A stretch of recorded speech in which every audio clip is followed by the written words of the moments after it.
to Life is a Vibe. We are recording on YouTube. I checked the camera, you guys, this time. Welcome back, you guys. Happy Tuesday. Happy whatever day. Good morning, good afternoon, good evening, wherever you are.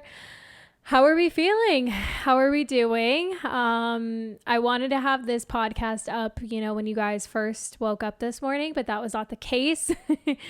We are still refining. We are still tweaking on our routine. We're tweaking our routine, not tweaking on anything. But today's episode, as you could tell from the title, I wanted to talk about my journey of going from unfulfilled to fulfilled, and what that has all encompassed, and also, the idea of fulfillment and why I am a fulfillment coach and everything like that. And so I really wanted to kind of dive into those things today and start to talk about it, which I'm really excited to share with you guys and to talk about it a little bit more. I also feel my recording levels a little low, so if you see the volume change, I apologize.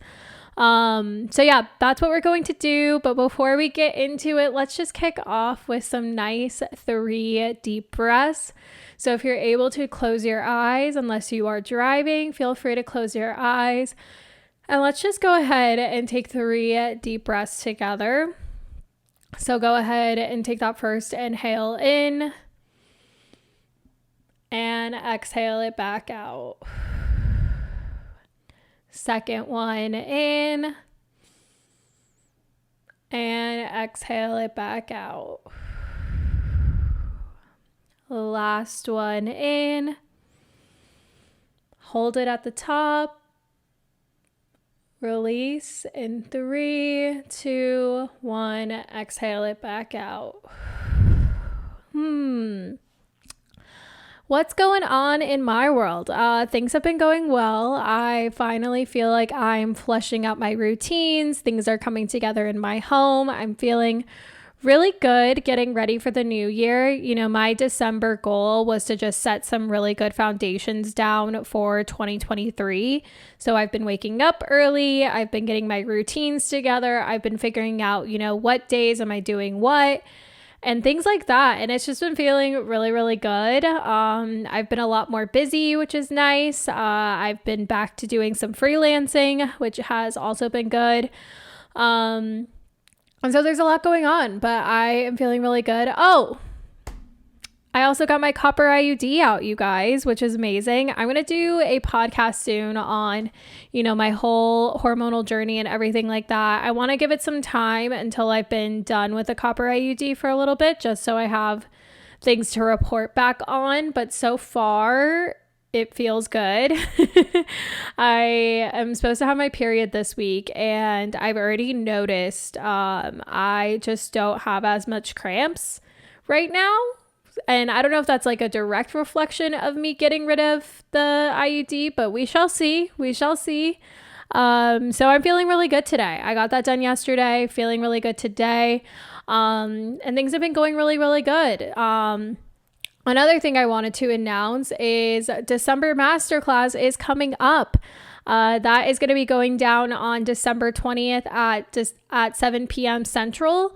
And this month's topic is be fulfilled without alcohol. So for some of you guys that don't know, I have been sober from alcohol for 6 months almost. It'll be 6 months actually on the 26th or the 27th, one of those days. And it was funny. I was actually talking to my gynecologist yesterday about this, and she was like, wow, that's like a really big deal. And I'm like, yeah, it's crazy because I have gone back and forth. I've done like the yo-yo thing. Like I would quit it for a month. I would quit it for 3 months, and then I would always come back, and then I would get super hungover. I would get super sick, and then I would quit again. And this time just feels really different. And I haven't set an end date or anything. I've just been doing what feels good in my body. And like, I just have been doing great without it. So in this masterclass, I'm really just going to be sharing, how to evaluate your relationship with alcohol and some tips to maneuvering that with whatever choice you decide. This isn't going to be me preaching like you should quit alcohol altogether. Really, it's not going to be like that. It's really just going to be pointing out like, hey, how do you feel when you drink? And why do we drink? And, what are your intentions with drinking? And is it really serving you? And if it's not, then here's how you can start to remove it from your life, or here's how you can come from more of an intentional place with alcohol. So if you want to join, I will put that in the show notes. It's free to register. I'm doing a free masterclass this month, and I'm really excited for all the women who have, decided to show up. I do also want to preface this in disclaimer that I am not an AA type person. So if you are someone that is needing more of that type of support, I would be happy to point you in the right direction. This is more so, if you are that casual drinker, or when you do drink, you tend to go overboard, how you can kind of reevaluate your relationship with alcohol. This isn't a masterclass if you are addicted or really struggling with alcohol in this way, though I see you and honor you. I would love to serve you, but I think there are people that would be better suited for you for your journey. So if you feel that nudge, go to the show notes and register. If you can't make it live at 7 p.m. on December 20th, you can also access the free replay. So I'm excited to see whoever joins, and I'll have an exciting announcement in the masterclass and after that masterclass. So definitely stay tuned for all of that. But yeah, overall, I'm feeling really, really good. So why don't we go ahead and dive into today's topic? And it feels really crazy because we're just going to be going back. And I've just been reflecting and thinking a lot, even just in 2022, but in my whole life and what has really got us to here. So we're going to take it back a little bit. And I just wanted to share a little bit more about me, a little bit more about my journey and my story. If you're watching on YouTube, I'm looking at this photo of me and my mom. There's baby Aid. She was so cute. Even I think I'm still so cute, but she was so cute, you guys. And I have a picture of me and my dad here too. I don't know how old I was in this. Let's see. Is there a date? No date. But I think this was our old house. So I had to have been 2 maybe or 3 in this photo. So I wanted to kind of just start with a little bit about life until college. And until college, I was your straight A student. I was the type that cried when she didn't get straight A's. I wasn't the most popular, but I wasn't the outcast. I was kind of somewhere in the middle all my life, basically. I had some friends in middle school. I did choir. I did a little bit of theater. And I felt for me, I have always started kind of just at that bottom mid tier, not being the most popular, not being that involved. But throughout high school and throughout college, I would work my way up to something, not popularity, but work my way up, because it was almost I had to feel out how certain things went and how certain things were supposed to go. Because I grew up as an only child, which I don't know if a lot of you guys know. I don't know if I give off only child vibes, but I grew up as an only child, which I think for me, the most important thing that comes from is I didn't have anyone to model my life after, I didn't have an older sibling to really know, this is what high school is like. This is what middle school is like. I didn't really have that. And between me and my mom, there's a 40-year age difference, which that's a crazy big age difference. You know what I mean? And, when she was a child and in her teens, it was a lot different than when I was in my childhood and teens, and my dad's 5 years younger than her. So there's a 35 age gap between me and my dad. And so I felt the majority of my life, it was just figuring things out and just trying things, learning things, doing things. And I always felt I was in this fight or flight mode to make friends because I was an only child, I had to make friends somehow. And so, you know, the people that I was closest with, I'm not as close with them anymore, but like we still stay connected on Instagram and stuff. I'm really grateful for them because, you know, without them, I wouldn't have had anyone. So that was kind of how things were. I didn't party. I didn't like, I wasn't invited to the parties. So like usually I would like hang out with my girlfriends and like stay the night at theirs, because if I didn't, I had to be home by like 10 o'clock. Like that was the vibe, you guys. And so then moving into college, I went to Arizona State and I got a marketing degree. And my first year of college, I was in a relationship. So I had a high school sweetheart. I forgot to mention him, but yeah, I had a high school sweetheart all throughout high school. And so when I got to college, I had this very much feeling of like, I couldn't really go out because I had a boyfriend. We did long distance. He went to U of A. And so I would kind of go to like parties here and there, but not really. Just to like still get out there. You know, I was in a sorority, I was doing Greek life, I was doing all of these things I felt like I should do in order to like make friends, in order to feel like I was a part of something, in order to feel like included. And I loved my sorority and like my sorority days, and like the sorority I chose wasn't like the most popular one on campus, but that's what I really liked about it, because, you know, they have this one line in their symphony that we called it. I was a Chi Omega. And it was like to be lovable rather than popular. And I still think about that to this day. Like I just continue to want to be lovable rather than popular. The big turning point, I think, in my college, my life path and college path, was when my ex and I broke up beginning of my sophomore year. We broke up. This was someone I'd been with for, I think, 5 years, I want to say. And this was a big turning point for me, because it's like, who the heck am I without this person? What does life look like now without him? You know, even though we'd been doing long distance for college, it was very much like, I have this life now without him. And like, what does that life really look like? And it was scary. And I mean, there's like, you know, 2 ways I feel like people go with the breakup. They either go the route of healing, you know, hibernating, not going anywhere, just focusing on themselves. And then there's the other half that go out, party, meet boys, like to try and heal from that. Me being in college, I had no idea what I was doing. And it's so crazy because you look at girls in college now on TikTok and they're going through their healing journey. They're doing all these things. They're doing their gratitude, their journaling, their affirmations. And like, I did not know a thing about any of that in college. And so I went the route of healing by partying, by meeting boys and like going out and drinking and all of these things. And the reason why this is relevant to the whole topic of life fulfillment is because I thought all of these things would fulfill me. I thought going out, it was fulfilling. I thought this was a cool thing to do. I thought it was like, you know, I thought I was creating that fulfilling life, and I thought I was giving this like image of who I was, being in a sorority, hanging out with these fraternity guys, blah, blah, blah, blah, blah.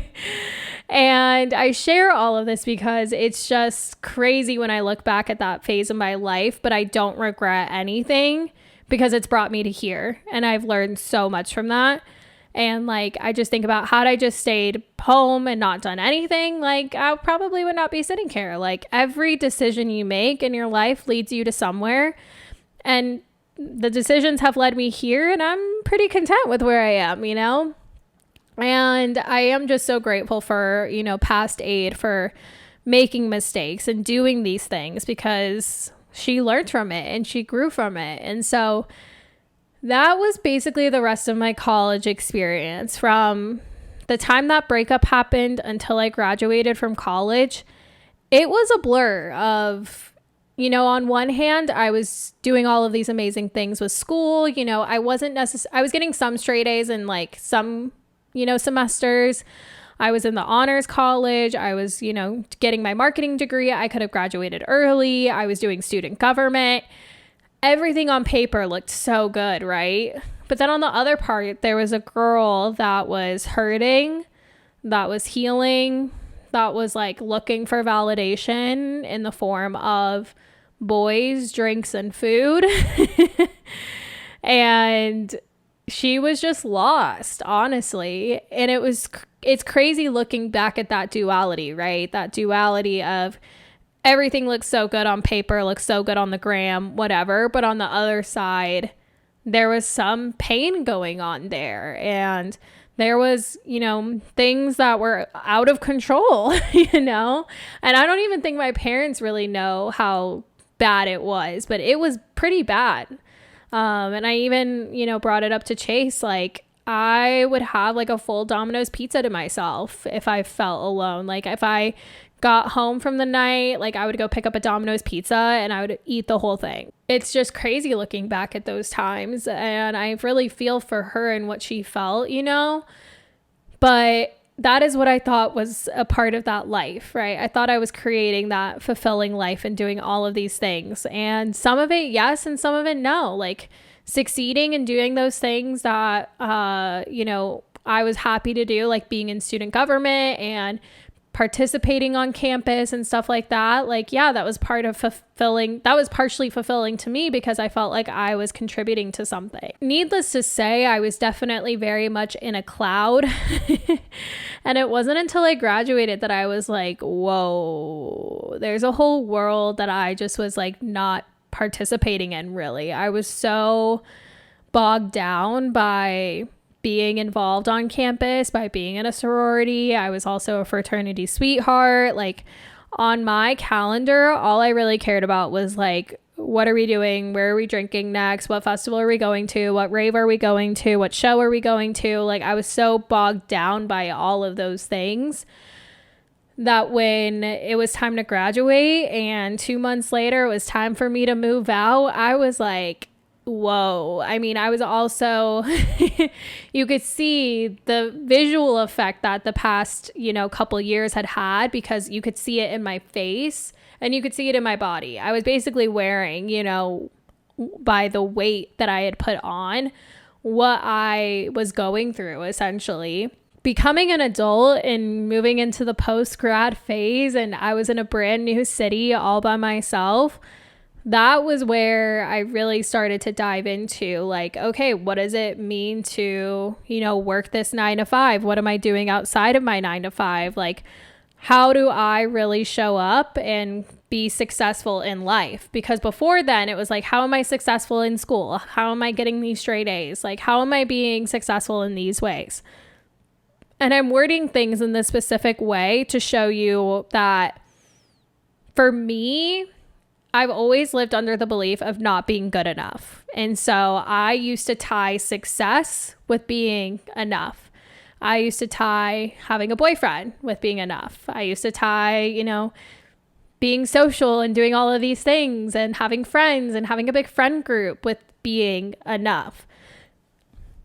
And so the past, probably until I was 24, maybe, the past 24 has all been proving to myself, am I enough, basically. And I'm 27 now. So entire part of my life has really just been trying to prove to myself and to whoever that I am enough. Isn't that crazy when I say that out loud? That literally sounds so crazy, but it's true. And so in this post-grad era, I am figuring out when to go to the gym because the gym became important to me in college, even though I wasn't seeing much results through it. But I was still, trying to do some level of activity. I was meal prepping. I was trying to do all of the things that, an adult does and learning how to kind of create these routines and things like that. I would say this is probably when my real personal self-development journey kind of began, was when I graduated from college. And that's why I think it's so crazy now, right? We're seeing people in high school, people in college doing all of these things. I'm like, wow, to have that jump start, I would have loved to have that, but that was not my journey, and that is totally okay. And if you're someone that's in college and you care about this stuff, I am celebrating you so hard, because that was not what I was thinking thinking about when I was your age. So if you're listening, just know that you're already miles ahead of where I was and a lot of other people are. If you are taking the time to invest in yourself and really pour into yourself what you need. Through this post-grad era, we're just bopping along, we're vibing along. I started, Vibe with Aid. I started creating content online. So I was working a 9 to 5. Then I was working after that 9 to 5. I was giving up my weekends to work on that because I really just loved content creation and really loved providing tips for people to go to music festivals and stuff. And I thought I was getting closer to that fulfilling life, but it wasn't until I was working on Vibe with Aid that I started to realize, like, I cannot work for someone else. And I remember this day so vividly. I don't remember, it was like September or October of 2020 or of 2017, literally like months after I graduated from college. And I call my mom and I just tell her, like, there's absolutely no way I am going to work for someone the rest of my life. Like, I just know it. I cannot do this. The vision I see for myself is just so much bigger. And yeah, that's it. That's all I have to say. And she was like, well, you can do whatever you want, but like maybe just wait a little bit, which I'm glad she said that because I definitely think I needed the time to do this. So through that, I was really trying to create the life I wanted while working an unfulfilling job. And I managed. I did the best I could. I stayed at that job for 4 years almost. I almost got to the 4-year mark. So I did what I could working at a marketing job and then working on Vibe with Aid outside of it. And through this, we also had another relationship and another breakup too. And this is significant because that is where I really started to heal. And I'm so grateful for that ex because it really put me in a place to come to terms with my worthiness and my validation. And, that partner, I really just view that we were in each other's lives just to give what the other needed. And that was validation because he also had his struggles and I also had my struggles. And then we found each other and it was like, great, we can both like give each other what we need in terms of validation. Like it was kind of like an unspoken agreement, but when we broke up, I felt like I could see that a lot more clearly. And he broke up with me beginning of 2020, which we all know how that story goes, but he broke up with me in January. Pandemic happened in March, basically, for the US. And from January to February, I was like, I need to get over this guy. So I was researching, doing all the research to figure out, how long does it take to get over someone, like all of the things. I went into like full research mode. And like, I think at this time I was also reading other books and stuff too. Like the 4 Agreements I really love, The Power of Now. Like before then I was really kind of getting into it and was really trying to be my best self. And he was not the type that was really looking to be his best self. He was definitely a partner that I wasn't going to grow with now that I look back, because I was doing, the stuff with Vibe with Aid. I was doing the things to improve my productivity, to improve, my habits and routines, to improve my weight loss journey. Like I was doing all of these things and he really wasn't doing a whole lot of that. 2020, I feel like was the time for me to really heal what was going on with needing validation, what was going on with like my feeling of enoughness. And it was kind of crazy because when that whole thing was kind of coming to like a peak of that feeling of like, you know what, I am enough. Like no matter what I do, no matter who I am, I'm enough. It was like one of those days where I just was like, you know what, I'm going to choose to believe this and I'm going to write I am enough in my journal every single day until I fully believed it. And like, now I know how I probably could have gotten faster there, but I digress. And it was right when that happened that I met my current boyfriend, Chase. I met him just a few weeks, maybe month after my breakup had happened. And I was totally like, I'm not going to get in a relationship. But it was like I had written out everything I wanted in my next relationship. I set it aside for a rainy day. And then like a couple weeks later, there Chase was. And so I couldn't really ignore it, but it ended up working out because the pandemic happened and I think God knew I needed a buddy to get through that. And I'm so grateful it was him because he was the only person I saw throughout the pandemic until like, obviously we're in Texas, so things got normal pretty quick here. But It was really cool because I felt like I didn't need him to be complete. I didn't need him to be whole, but he was a great addition to my life. And that's what I always emphasize with my clients is like, your partner should not complete you. They should both be whole and you guys are coming together basically. And it makes an even bigger pie or whatever. And that's how it is with Chase. You know, we really balance each other really well. We both are very ambitious and we both also just, you know, we have a vision for ourselves and we are very determined to make that happen. So he's been a really great part of this. And when it comes to just like the lens of fulfillment, right? I keep on like zooming in and then zooming back out. When it comes to your fulfillment, there's going to be times where there are areas that feel super fulfilling and there are areas that aren't. And I feel like year by year, a tile was getting like flipped over or like a puzzle piece was like connecting to my fulfillment, right? That relationship that ended in 2020, right? That was not a fulfilling relationship when I look back at it. But by the end of 2020, I was in a better, fulfilling relationship that felt really good. And, you know, other things that I've made changes on, you know, I was doing certain things throughout 2020, like working out that felt really fulfilling to me and was making progress. I was doing shuffling. I was exploring DJing. I was doing all these different hobbies, which felt super fulfilling. And I had like really solid routines in 2020. As we go throughout this journey, I just felt like puzzle pieces were coming together in terms of my fulfillment journey. Because it's not an end destination, right? Fulfillment isn't an end destination, just like happiness. It's a journey. There's going to be times where you don't feel fulfilled, and there's going to be times where you do feel fulfilled.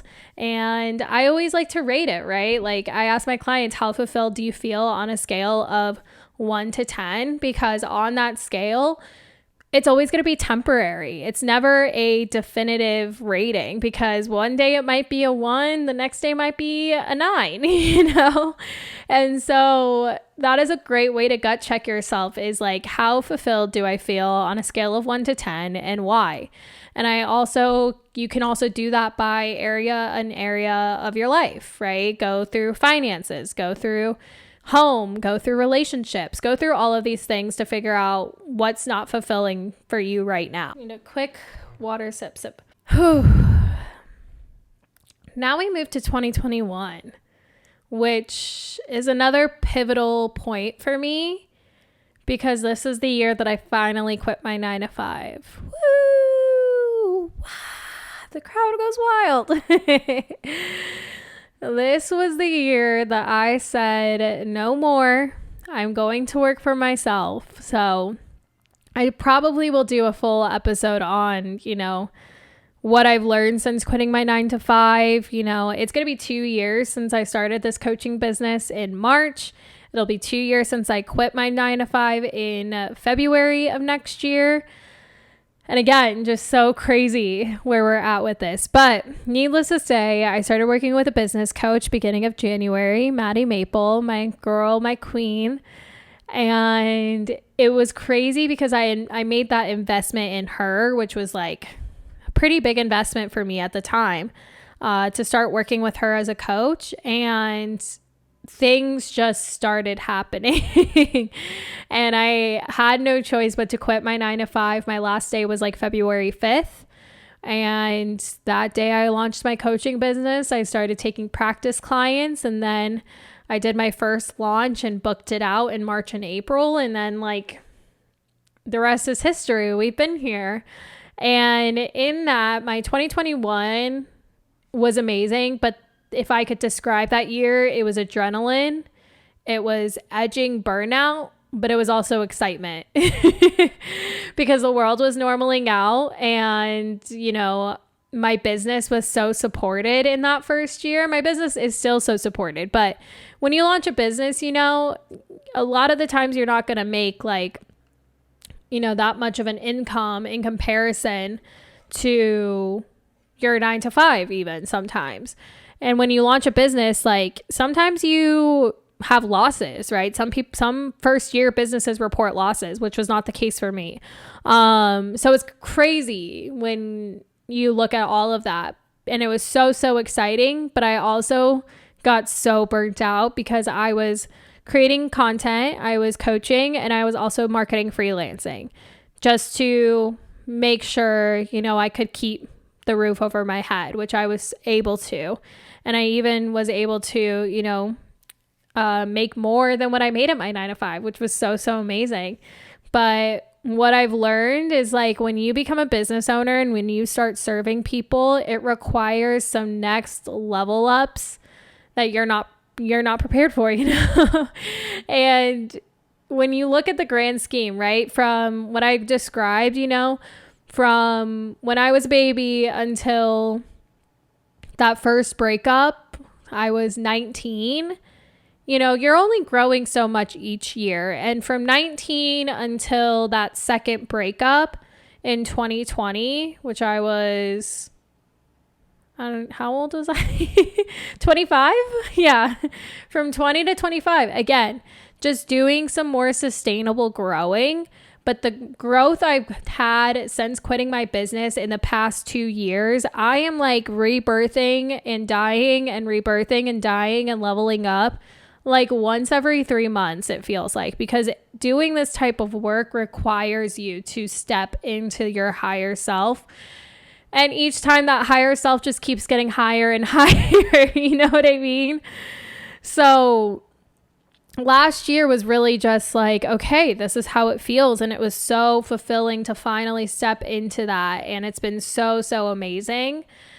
And I've learned a lot through this whole process, that's for sure. And so that kind of led to what has been this year, which I'm going to do a full episode on my 2022 and just some lessons learned and things like that.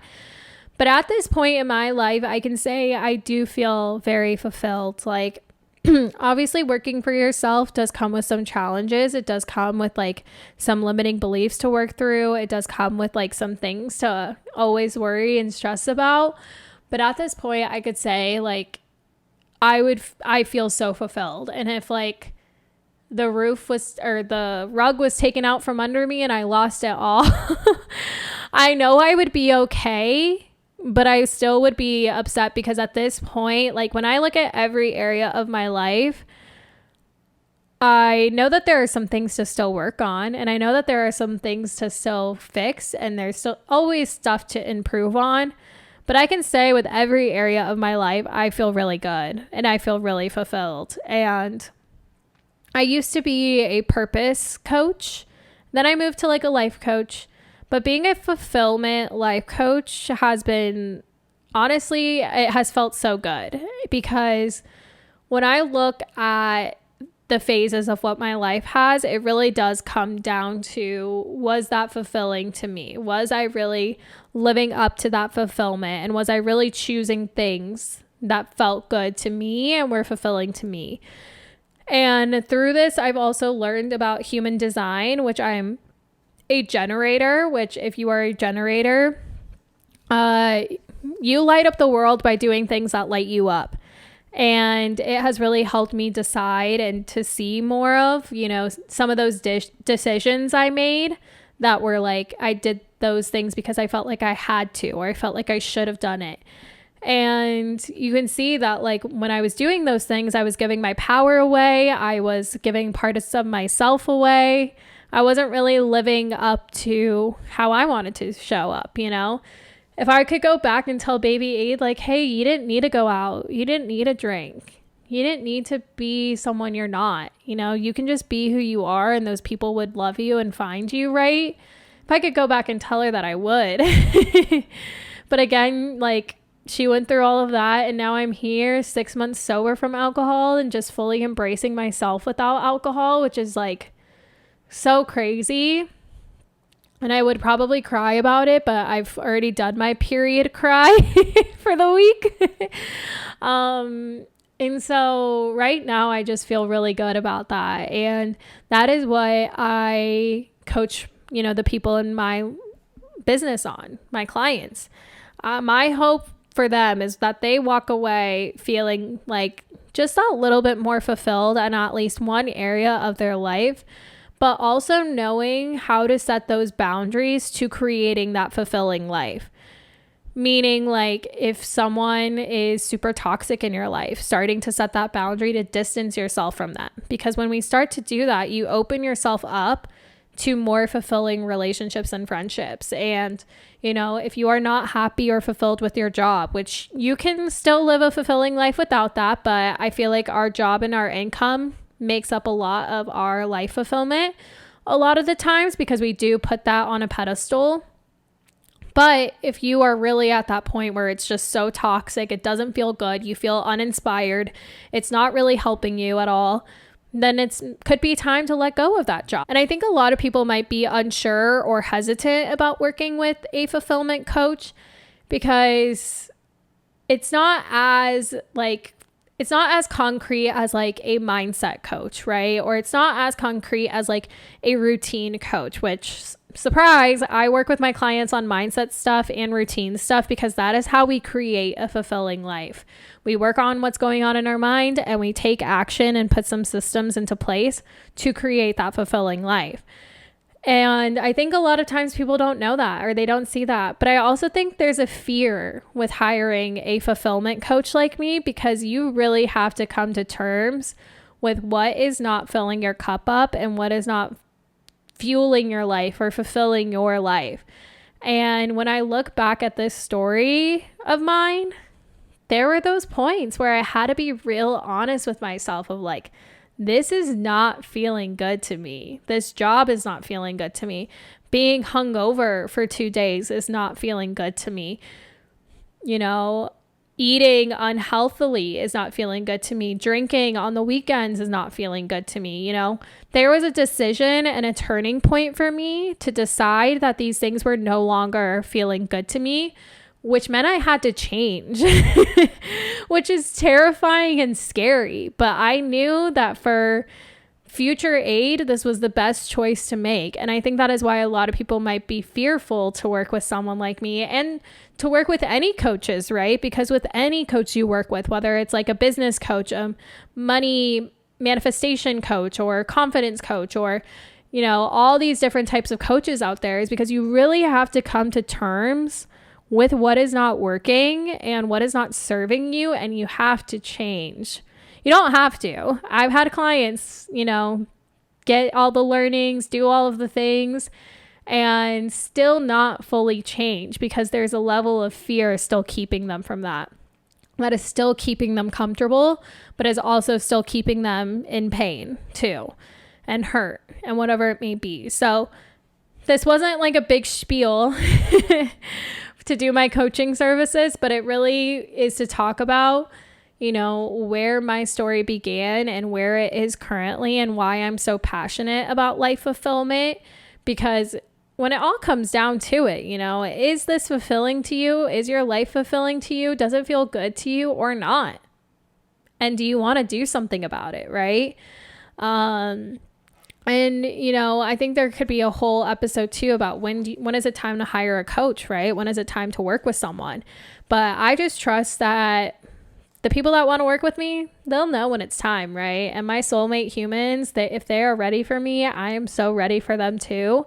And this goes with any people, you know, all the different types of coaches I just mentioned, right? Like, it can be scary to work with them, but I have progressed so much by having mentorship, and I highly recommend it to anyone. And yeah, I really just wanted to kind of, you know, share a little bit more about my journey and how we've gotten here, because on social media, it probably looks one way, but behind closed doors, I climbed a lot of mountains to get here, which meant I also had a lot of valleys to be in and a lot of darkness and depths to be in. That was really hard. But again, I'm so grateful that Aid pushed through, because here we are today, and this story is never ending, because this journey is never ending. Like I said, life fulfillment is a never ending journey. It's something that I'm always going to keep in my mind, making sure that what I'm doing is for my best self and for my journey too. So let's all just take a deep breath together after all that. if you're still listening, I just want to say thank you so much for seeing me and for hearing me out. It feels nice to just kind of like talk about my story up until then. You know, I always joke about the day I'll have a book and a memoir. And that day will come soon. It will come soon. That was another interesting thing too from my human design. I remember the reader I had with my profile. So we'll dive into human design as I get more into it for sure. But she basically told me that in my profile and like with my human design chart, from ages 1 to 30, I'm experimenting, which I thought was so crazy because I literally tell everyone to experiment. And then she said from 30 to 50, I'm basically taking in everything I've learned from 1 to 30, just like kind of reflecting, whatever. And then by 50, I will be like at my peak. I will be a role model for so many. And I'm like, so you're telling me I haven't peaked yet? I was like, woo, that's amazing. I haven't peaked yet. Great. So that gave me a lot of validation, but needless to say, I will definitely write a memoir. It seems like it's going to be in my life path to write some type of memoir. So all of these things is just really nice to reflect on, and it's nice to kind of put it someplace. So again, I just want to thank you so much for listening. If you did enjoy today's episode, feel free to like, subscribe, leave a review. I've gotten, I think 2 reviews on Apple Podcasts, which makes me so happy to see. So thank you to those who have submitted them. Let's wrap up by pulling some cards. Let's do the Super Attractor deck today. So this is the Super Attractor deck from Gabrielle Bernstein. I also want to do one final segment at the end that I'm going to add on this week it keeps coming up to add this to the podcast. So we'll do affirmations first. Okay, we got one. Period. Affirmation for this week. I can do less and attract more. I can do less and attract more. Period. Yes, we can. Can do less and attract more. I remember one time my old coach, Maddie, we had this whole conversation about like, I just feel like I need to do all these things. And she's like, what if you just did less? And I was like, so mind blown by that concept because I was such an overachiever perfectionist.